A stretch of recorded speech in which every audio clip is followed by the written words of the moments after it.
মাদ্রাসা service commission 2023 পরীক্ষা কিন্তু হয়ে গেছে আজ এক মাস আগে। প্রত্যেকটা ক্যান্ডিডেট যারা পরীক্ষা দিয়েছেন প্রত্যেকেই কিন্তু এই মুহূর্তে চিন্তায় রয়েছেন রেজাল্টের ব্যাপারে। কেননা রেজাল্ট পাবলিশড হলেই কার পরীক্ষা কেমন হয়েছে, আদৌ কতটা ভালো হয়েছে, আদৌ কতটা খারাপ হয়েছে, সেটা কিন্তু প্রত্যেকের কাছেই পরিষ্কার হয়ে উঠবে। এই রেজাল্ট কবে পাবলিশড হবে, কবে হলে ভালো হয়, কত দেরি আছে ইত্যাদি নিয়ে আমরা গত এপিসোডে আলোচনা করেছিলাম, তার লিঙ্ক আজকে ডেসক্রিপশন বক্সে থাকছে। সেই সকল আলোচনায়, সেই সকল ভিডিওতে কিন্তু অনেকে কমেন্ট করেছেন, তাদেরকে অসংখ্য অসংখ্য ধন্যবাদ। বিভিন্নজন বিভিন্ন মতামত প্রকাশ করেছেন এবং তাদের মধ্যেই একটা আকর্ষণীয় কমেন্ট এসেছে যে মাদ্রাসার ইন্টারভিউ হলে সেটা কোন সিলেবাস ধরে হবে। কেননা ইতিমধ্যে 2024 সালেই কিন্তু একটা নতুন আপডেট এসেছে যেখানে বলা হচ্ছে, বা সেটা এমনকি কার্যকরীও হয়ে গেছে। আপনারা সকলেই বুঝতে পারছেন, যেহেতু এখানে আমরা আলোচনা করছি কোন সিলেবাসে হবে, তাহলে বুঝতে পারছেন আমি কোন কথাটা বলতে চাইছি। উচ্চ মাধ্যমিক অর্থাৎ এইচএস লেভেল, যেটাকে একাদশ দ্বাদশ শ্রেণী বলা হয়, সেখানে নতুন সিলেবাস কিন্তু আসছে এবং সেটা কিন্তু এসেও গেছে এবং কার্যকরী হয়ে গেছে। বই ঢুকতে শুরু করেছে বিদ্যালয়গুলিতে। তো সেই জায়গা থেকে দাঁড়িয়েই কিন্তু একজন ক্যান্ডিডেট প্রশ্ন করছেন বা কমেন্ট করছেন বা জানতে চাইছেন যে মাদ্রাসার ইন্টারভিউ হলে সেটা কোন সিলেবাসে হবে। প্রথমত আপনাদের বলে দেব যে সিলেবাস বলতে এখানে কিন্তু পুরাতন সিলেবাসে বা যে সিলেবাস ধরে রিটিন এক্সাম দেওয়া হয়েছে সেই সিলেবাস ধরেই কিন্তু ইন্টারভিউ হবে, এটা হলো মেন কথা এবং এটাই কিন্তু উত্তর। তাহলে ডিটেলস আলোচনায় আমরা কি আলোচনা করব সেটাই কিন্তু আজকের জানার বিষয়।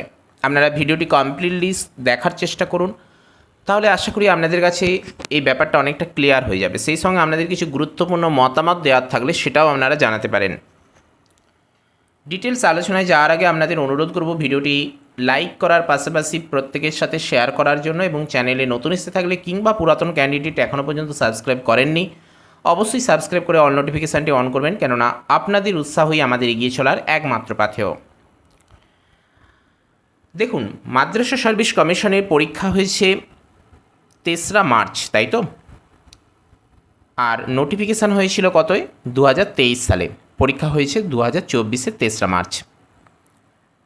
তারপরেই কিন্তু এইচএস লেভেলে নতুন সিলেবাস এসেছে। এখন ওই ক্যান্ডিডেটের প্রশ্ন এটাই যে কোন সিলেবাস ধরে তাহলে ইন্টারভিউ হবে, কেননা নতুন সিলেবাস তো এসে গেছে। এবং প্রশ্নটা এই জায়গায় দাঁড়িয়ে যে 11-12 বা একাদশ দ্বাদশ বা উচ্চ মাধ্যমিক স্কিলটাতে 9-10-এর ক্ষেত্রে কিন্তু এখনও পর্যন্ত নতুন সিলেবাস আসেনি। তাহলে এটা বলাই যায় যে 9-10-এর ক্ষেত্রে পুরাতন সিলেবাস বা যে সিলেবাস আছে কোনো সমস্যা নেই। কিন্তু এইচএসের ক্ষেত্রে একটা সমস্যা দেখা দিচ্ছে প্রত্যেক ক্যান্ডিডেটের মনেই, যারা এইচএসের জন্য পরীক্ষা দিয়েছেন। কেননা মাদ্রাসায় তো একসঙ্গে দুটো পরীক্ষা দেওয়া যায়নি, একদিনেই হয়েছিল ফার্স্ট হাফ সেকেন্ড হাফ, আপনারা নিশ্চয়ই জানেন এবং আপনারা জানেন, এটা তো বলার কিছু নেই। একদিনে দুটো হয়েছিল, দেওয়া সম্ভব নয় এবং কমিশনের তরফ থেকেও সে অনুমতি দেওয়া হয়নি। তো যারা 9-10-এ দিয়েছেন তাদের ক্ষেত্রে কোনো সমস্যা নয়, চিন্তাটা তাদের জন্য যারা 11-12 বা এইচএসের জন্য পরীক্ষা দিয়েছিলেন। সেখানে নতুন সিলেবাস আসতে শুরু করে দিয়েছে। তো এখন ইন্টারভিউ যদি হয় তাহলে নতুন সিলেবাস ধরে হবে না, পুরাতন সিলেবাস ধরেই হবে, এটা প্রথম কথা। কেননা নোটিফিকেশান, একটা জিনিস লক্ষ্য করতে হবে যে নোটিফিকেশান যে সিলেবাস ধরে হয়েছে বা নোটিফিকেশানের পরে যে সিলেবাস দেওয়া হয়েছিল পরীক্ষার জন্য, সেখানে যে সিলেবাস সেই সিলেবাস ধরেই রিটিন পরীক্ষাও যেমন হবে ঠিক একইভাবে কিন্তু ইন্টারভিউ হবে। রিটিন পরীক্ষা লক্ষ্য করুন সেই সিলেবাস ধরেই হয়েছিল, ইন্টারভিউ তাই। দেখুন, একটা যদি এমন হয় যে নোটিফিকেশান দিয়ে দিল, তারপরে দেখা গেল মানে নোটিফিকেশানের সঙ্গে সিলেবাসও দিয়ে দেওয়া হলো, তারপরে দেখা গেল যে বিদ্যালয়ের যে পাঠ্যপুস্তকগুলো পড়ানো হবে সে বইগুলো চেঞ্জ হয়ে গেছে, তাহলে কোন সিলেবাস ধরে রিটিন পরীক্ষা হবে? এখানে তো প্রশ্নটা এসে গেছে যে ইন্টারভিউটা কোন সিলেবাস ধরে হবে, কেননা লিখিত পরীক্ষা হয়ে গেছে, এবারে ইন্টারভিউ বাকি রয়েছে, তাই তো? তো উচ্চ মাধ্যমিকের ক্ষেত্রে কোন সিলেবাস ধরে হবে? কিন্তু আমি বলতে চাইছি যে ধরুন নোটিফিকেশান এবং সিলেবাস হয়ে গেল, মানে পাবলিশড হয়ে গেল, তারপরে দেখা গেল বিদ্যালয়ের পাঠ্যপুস্তকগুলোর বই চেঞ্জ হয়ে গেছে বা পাঠ্যপুস্তকগুলোর সিলেবাস চেঞ্জ হয়ে গেছে, তাহলে এখন প্রশ্ন যে রিটিন পরীক্ষা তাহলে কোন সিলেবাস ধরে হবে? আমি বলবো বা এটাই কিন্তু নির্দেশ যে বা এটাই কিন্তু হয় যে নোটিফিকেশান যে সিলেবাস ধরে হয়েছে সেই সিলেবাস ধরেই কিন্তু রিটিন পরীক্ষা হবে। নতুন সিলেবাস এসেছে বলে সেটা কিন্তু নয়। তবে হ্যাঁ, যদি কমিশনের তরফ থেকে আবারও নতুন করে বলা হয় যে যে সিলেবাসটা নতুন করে বিদ্যালয়ে শুরু হয়েছে সেই সিলেবাস ধরেই পরীক্ষা হবে, তাহলে কিন্তু বলার কিছু নেই, তাহলে কিন্তু কিছু করার নেই। তখন ওই নতুন যে সিলেবাস সেই সিলেবাস ধরেই কিন্তু রিটিন পরীক্ষা দিতে হবে, ইন্টারভিউ দিতে হবে। কিন্তু এখন যে ব্যাপারটা দাঁড়িয়েছে, মাদ্রাসার পরীক্ষা হয়ে গেছে পুরাতন সিলেবাস ধরে, এখন পরীক্ষা হওয়ার পর রেজাল্ট এখনও বাকি, কিন্তু এইচএস স্কিলেতে নতুন সিলেবাস আসছে। তাহলে ইন্টারভিউয়ের সময় কোন সিলেবাস ধরে ইন্টারভিউ হবে বা ইন্টারভিউ প্রশ্ন করা হবে?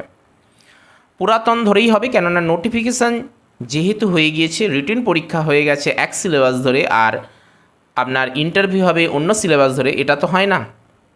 তবে একটা কথা আপনাদের বলবো, যেহেতু আপনি একজন অ্যাজ এ টিচার হতে চাইছেন, তাহলে আপনাকে কিন্তু সব ব্যাপারেই পারদর্শী হতে হবে। কেননা ইন্টারভিউ হলে যখন শিক্ষক মহাশয়রা যারা ইন্টারভিউ নেবেন, তারা যে শুধু অধ্যাপক লেভেলের ক্যান্ডিডেট হবেন তাই নয়, বর্তমানে কিন্তু বিভিন্ন সিনিয়র টিচারদেরকেও, বিদ্যালয়ের বিভিন্ন সিনিয়র টিচারদেরকেও কিন্তু ইন্টারভিউ ডাকা হচ্ছে। এটা কিন্তু নতুন আপডেট, আমি গত এপিসোডেও বলেছি, এবারেও বলছি। তো সেক্ষেত্রে যে ক্যান্ডিডেটরা এখানে ইন্টারভিউ দেবেন, সেখানে কিন্তু শিক্ষক মহাশয়রা আপনাকে কিন্তু নতুন সিলেবাস থেকেও দু একটা প্রশ্ন করতেই পারেন। দেখুন, ইন্টারভিউয়ের ব্যাপারটা কি বলুন তো, আপনি ইন্টারভিউ রুমের ভেতরে ওনাদের যতটা খুশি করতে পারবেন, সেখানেই কিন্তু আপনার নাম্বার লুকিয়ে রয়েছে। সেটা আপনি বোর্ড ওয়ার্কেই বলুন, ডেমনস্ট্রেশনেই বলুন, কিংবা প্রশ্ন উত্তর পর্বেই বলুন, কিংবা কোনো কিছু বিষয় এক্সপ্লেন করার ক্ষেত্রেই বলুন। আপনাকে নোটিফিকেশানে যে সিলেবাস ছিল, পরীক্ষা দিয়েছেন মানে রিটিন পরীক্ষা দিয়েছেন যে সিলেবাস ধরে, সেই সিলেবাস ধরেই যে ওখানে প্রশ্ন করা হবে তা কিন্তু নয়। যদি আপনাকে নতুন সিলেবাস ধরে প্রশ্ন করা হয়, তখন তো আপনি বলতে পারবেন না যে আমার নোটিফিকেশান এই সিলেবাস ধরে ছিল, রিটিন পরীক্ষা এই সিলেবাস ধরে দিয়েছি, তাহলে আপনি কেন আমাকে নতুন সিলেবাস থেকে ধরছেন? এটা তো আপনি বলতে পারবেন না। সেখানে বরং আপনি যতটা পারদর্শিতা দেখাতে পারবেন, তাদেরকে খুশি করতে পারবেন, ততটাই কিন্তু আপনি এখানে নাম্বার পাবেন, এবং সেই হিসেবেই কিন্তু আপনার চাকরির পথটা কিন্তু আরও সহজ হয়ে উঠবে। তো সেখানে নিশ্চয়ই আপনি কিছু বলতে পারবেন। হ্যাঁ, একটা উপায় আছে, আপনি তার বাইরে এসে অভিযোগ করতে পারেন। সেটা ইন্টারভিউ হলের বাইরে এসে, ভেতরে তো আপনি করতে পারবেন না। ভেতরে আপনি যে পারফরমেন্স দেখালেন তার উপরে আপনার নাম্বার বাঁধা রইল। তাহলে এখন কি ব্যাপারটা দাঁড়াচ্ছে? আমি তো একবার বললাম যে পুরাতন সিলেবাস ধরে হবে, একবার বলছি যে নতুন সিলেবাস থেকেও প্রশ্ন আসতে পারে। তাহলে আপনি এই মুহূর্তে কী করবেন? দেখুন, প্রথম কথা এটাই বলবো যে মাদ্রাসার যে ইন্টারভিউ এখন হবে না, এখনও রেজাল্ট বেরোয়নি। রেজাল্ট বেরোতে নিশ্চয়ই ভোটের পরে, তাহলে কয়েকটা মাসের ব্যাপার। তারপরেও রেজাল্ট বেরোলেই যে সঙ্গে সঙ্গে ইন্টারভিউ হবে তা নয়। দেখুন, সোজা কথা বলছি, পরিষ্কারভাবে বলছি, খারাপভাবে নেবেন না, সম্পূর্ণ পজিটিভলি চিন্তাভাবনা করুন। আপনারা নিজেরাও অভিজ্ঞ, আপনারা কিন্তু বুঝতে পারছেন বিষয়টা কী দাঁড়াচ্ছে। যেটা বলছি যে এই মুহূর্তে তো রেজাল্ট বেরোচ্ছে না, রেজাল্ট বেরোবে ভোটের পরে। রেজাল্ট বেরোলেই যে সঙ্গে সঙ্গে ইন্টারভিউ তা নয়, তারপরেও একটা ইন্টারভিউয়ের সময় লাগবে। তো সেই ইন্টারভিউ যতদিনে হবে ততদিনে কিন্তু এই যে নতুন সিলেবাস উচ্চ মাধ্যমিকের, সেই সিলেবাস কিন্তু অনেকটা এগিয়ে যাবে। কেন বলছি? এই মুহূর্তে, অর্থাৎ আজ যে 4 এপ্রিল, এই সময়ে দাঁড়িয়ে কিন্তু বিদ্যালয়গুলিতে নতুন যে সিলেবাস, সেই সিলেবাসের বই কিন্তু এখনও ফুলফিলড ঢোকেনি। ফার্স্ট সেমিস্টার, সেকেন্ড সেমিস্টার করে যে ভাগ করে দেওয়া রয়েছে, সেইটা এসেছে। কোন সেমিস্টারে কোনগুলো পড়ানো হবে সেইগুলো এসেছে। সব সেমিস্টারে সব বই কিন্তু এখনও পর্যন্ত বিদ্যালয়ে পুরোপুরি ঢোকেনি। তাহলে এই শিক্ষক মহাশয়রা যে প্রশ্ন করতে পারেন, তাহলে কোন দিকটা করতে পারেন সেটা বলবো। সেই সঙ্গে ইন্টারভিউ তো এই মুহূর্তে হচ্ছে না, যে সময় ইন্টারভিউ হবে ভোটের পরে রেজাল্ট, তারপরে আবার ইন্টারভিউ, সেই সময় কি কিন্তু বিদ্যালয়ের সমস্ত বই এসে যাবে এবং পঠন পাঠন ফুলফিলড চলবে। তো সেই সময় কিন্তু শিক্ষক মহাশয়রা প্রশ্ন করতেই পারেন। এই মুহূর্তে যদি ইন্টারভিউ হয়, আর 15-20 দিনের মধ্যে, একটা অবাস্তব কথা বলছি, আর 15-20 দিনের মধ্যে ইন্টারভিউ তো সম্ভব নয়, ভোট চলছে বা ভোট এসে গেছে। তো যদি এই মুহূর্তে হয়, ধরুন কাল্পনিকভাবে, তাহলে কিন্তু শিক্ষক মহাশয়রা কোনগুলো প্রশ্ন করতে পারত নতুন সিলেবাস থেকে, সেটা একটু আপনাদের বলি, তাহলেই আপনারা বিষয়টা বুঝতে পারবেন যে বিষয়টা কোন জায়গায় যাচ্ছে। যদি ধরুন আর এক সপ্তাহের মধ্যে ইন্টারভিউ হচ্ছে, কাল্পনিকভাবে চিন্তা ভাবনা করুন, তাহলে কি হবে বলুন তো? কোনগুলো দেখে যেতে হবে? আপনাকে দেখে যেতে হবে নতুন সিলেবাসের যে সূচিপত্রগুলো রয়েছে সেইগুলো। সূচিপত্রটা আপনি ভালোভাবে দেখে যেতে পারেন। মূল ভাববস্তু কী রয়েছে বইটার মধ্যে সেটা দেখে যেতে পারেন। কতগুলো পৃষ্ঠা সংখ্যা রয়েছে সেগুলো দেখে যেতে পারেন। প্রচ্ছদে কী আঁকা রয়েছে সেটা দেখে যেতে পারেন।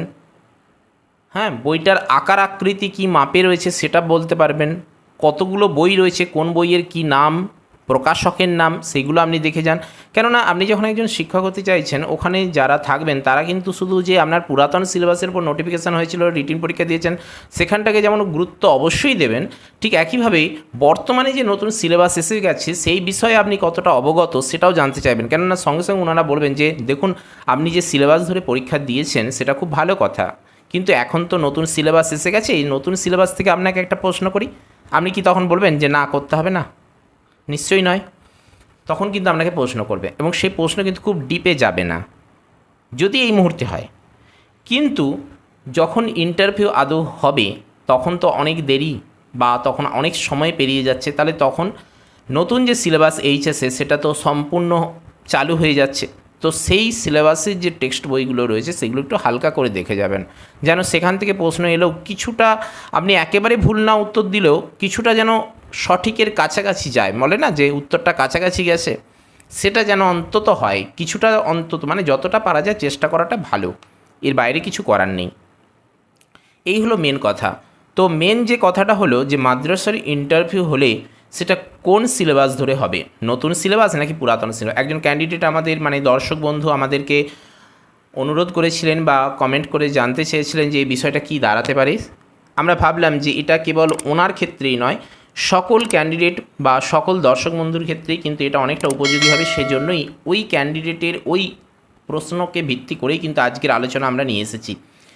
আপনাদের এ প্রসঙ্গে যদি আরও কিছু জিজ্ঞাস্য থাকে তাহলে সেটা কমেন্ট করে জানান। যদি আপনার কমেন্ট খুবই আকর্ষণীয় হয় তাহলে নিশ্চয়ই তার উপরেও আমরা ডিফারেন্ট রেকর্ড বা ভিডিও বানিয়ে দেব।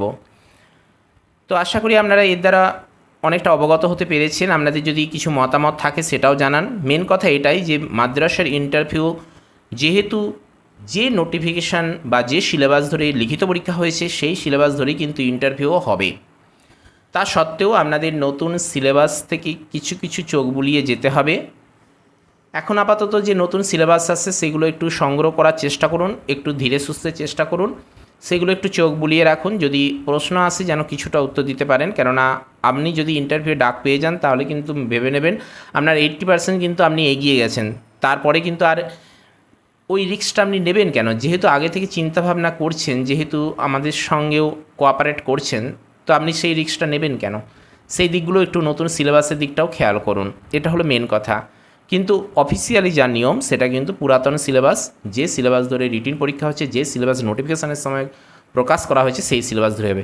তবে আপনাদের লক্ষ্য রাখতে হবে, পর্ষদ থেকে যদি ঘোষণা করা হয় যে ইন্টারভিউয়ের ক্ষেত্রে এই সিলেবাস ধরে হবে, এরকম কোনো যদি আপডেট দিয়ে দেয় তাহলে সেটা কিন্তু আপনাদেরকে মেনে নিতে হবে। যদিও সেটা হবে না, এখনও পর্যন্ত সেরকম কোনো ইতিহাস নেই, তবুও বললাম, কেননা কখন কি ঘটে সেটা তো বলা যায় না। বর্তমানে যা পরিস্থিতি, সব দিক থেকেই কিন্তু সচেতন থাকতে হবে। আর সব থেকে বড় কথা এটাই, আপনারা যদি চ্যানেলে রেগুলার ভিজিট করেন তাহলে সেই আপডেট এলেও কিন্তু আমরা আপনাদের দিয়ে দেবো, কোনো চিন্তা নেই। আপনারা জাস্ট আমাদের সঙ্গে থাকুন, ভিডিওটিকে লাইক, প্রয়োজনদের সাথে শেয়ার এবং চ্যানেলে সাবস্ক্রাইব করে।